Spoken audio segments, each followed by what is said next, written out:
Hey guys, Jeb here, and I'm just going to do a quick video talking about the Modern Warfare 3 stream event with Call of Duty Next that happened today. In the background, you will have a Modern Warfare 2 nuke. So if you enjoy that, drop a like for the nuke. Would appreciate it. So we got to see everything about Modern Warfare 3. Multiplayer, Warzone, and Zombies. So I am a more multiplayer focused player. Now, I will say, looking at the actual footage, it does kind of look like an expansion pass. It really does look like Modern Warfare 2. Graphically, the HUD, the UI, everything does scream Modern Warfare 2. Now, the gameplay itself does look a lot more fluid. It looks like the movement itself, you can chain it together. A lot of people are trying to say that Call of Duty is back, and I've got to say, if I were in y'all's position, wait until you can play the beta yourself. Every year we see players go out, say COD's back, COD's great again, and then, you know, you see where we're at right now. So right now, from what I see, I am still very interested in the game. I'm not going to be able to say one way or another if I think this game is going to flop or succeed. Now, when I was watching the stream, I saw a lot of comments popping up about this is just an expansion pass. Why does it look the same? I'm not paying $70 for this. So the concern about it just essentially being an expansion pass, Activision's going to have an uphill battle fighting that one because it looks too much like Modern Warfare 2. Now, I will say the maps that they showed off look great, and it seems like they're trying to stay faithful to the original maps. For example, in High Rise, they do have that ability for you to climb up to get on top like you could in the original Modern Warfare 2 where you jump off. Now they added a ladder, so it's more obvious. It's not like an Easter egg, so now people know you can go up that route. But it doesn't look as protected up there. It looks like the lip that could protect you on top of the building is gone.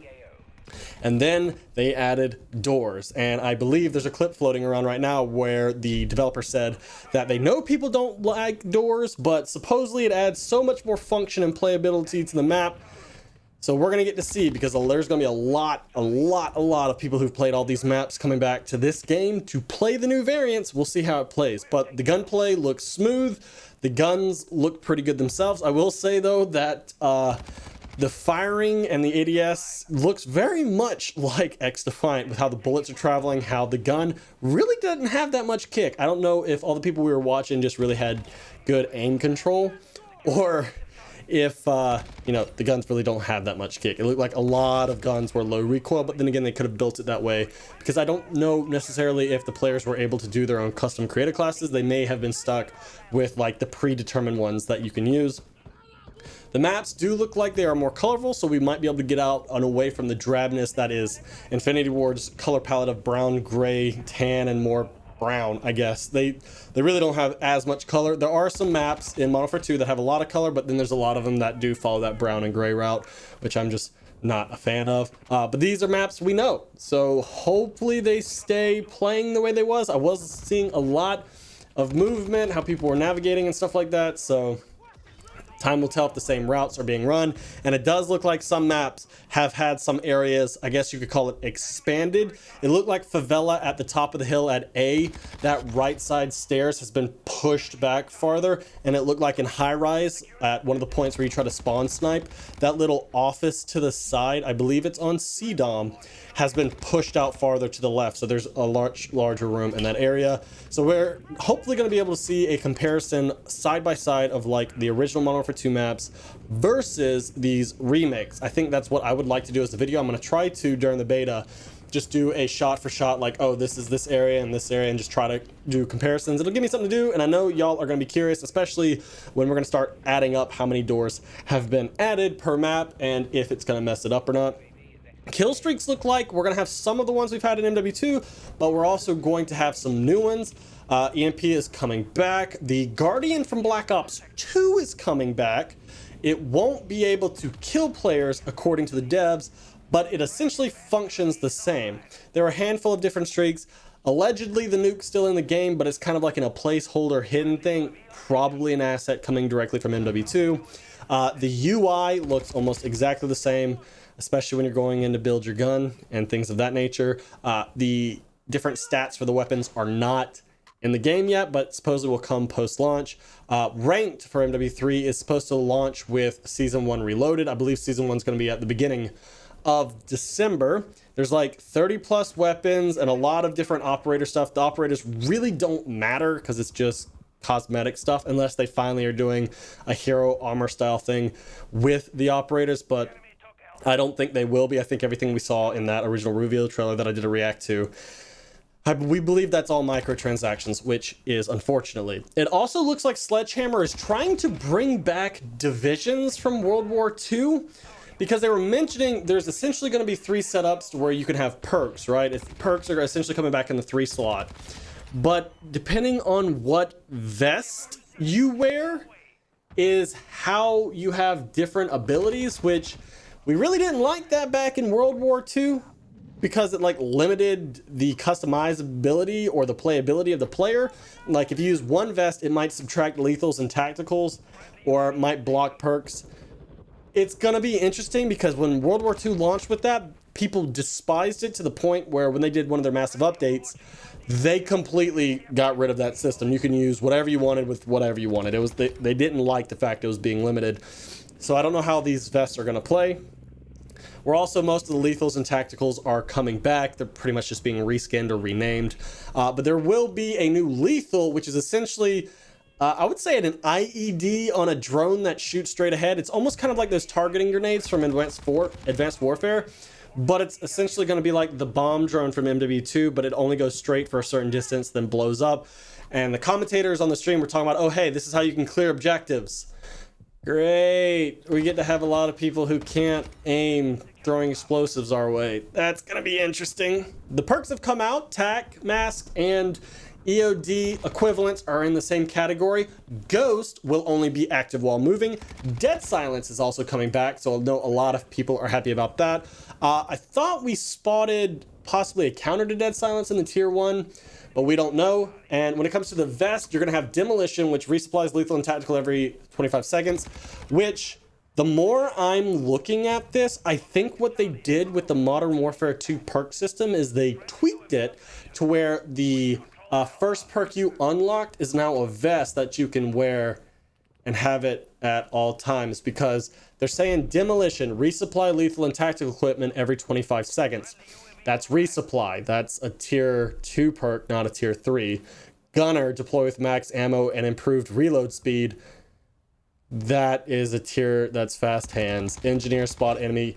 Yes, so it looks like all they did was take that basic mechanic, launch it live when you start the game, and just make it where you don't have to unlock it. Now that I'm reading this over, that's how they manipulated that system, which they could have easily just fixed this with Modern Warfare 2. So that's going to be interesting. The gloves will be for hand-based stuff, so quick grip, increased weapon swap speed, scavenger, resupply ammo, and throwing knives from dead players. So I'm glad to see they're confirming throwing knives commando, reload while sprinting, lightweight, increases movement speed and swim speed, and reduces noise while swimming. Interesting. Climbing.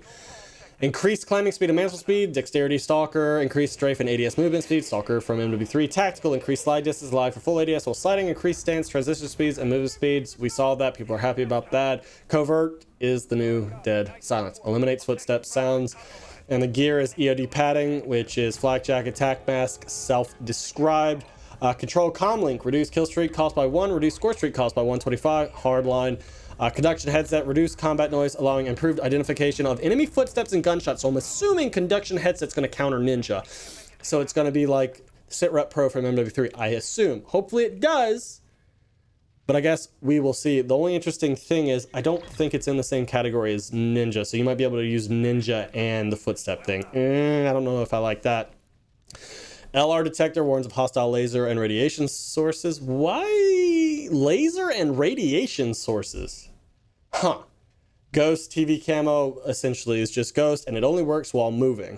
So that's good, but I am a little bit concerned about what I've seen. Like I mentioned in the beginning of the video, a lot of people are complaining that it looks exactly the same. And the more you look into the game, you can see how they manipulated Modern Warfare 2, where this should have been an update. For example, the vest is just tier 2. I don't know, ladies and gentlemen. And I also was paying attention to the new Modern Warfare 3 zombies. I would not have called that Modern Warfare 3 zombies. If anything, I would have called it DM zombies, like DMZ, but DM zombies, just like it's an update, so people could understand that it's not to expect what Treyarch normally does. So that might bite them in the butt. And then I think Warzone people are going to be happy. For those of you who didn't know, Call of Duty announced on their own Twitter in 2024, Fortune's Keep and Rebirth Island are coming back to Warzone. They're also getting the initial map that drops is going to be very much like Verdansk with the way it's designed and not. It looks really good. So I've heard a lot of Warzone people talking in high praise. They're liking the little overhauls. It doesn't look like the perk system's changing much. And then they like the movement speed, the mantling. So far what I've seen, most of people are saying that they like the Warzone updates. I'm not the biggest Warzone player ever since maybe year one and a half of Verdansk, or maybe 2. I played a lot of that, but then I kind of like tapped out when Caldera came around, and we all know Warzone 2 was horrid. But yeah, so far that's what it's looking like. The beta will be released here in the next 24 hours, and y'all are all going to get a fair shot to see how this plays, how it feels. On everything I'm reading and that I've seen so far, it looks like the game itself is much better than MW2, but I think honestly the biggest struggle that this game's going to have is people are not going to be happy about it being $70 for what appears to just be DLC and a combat update.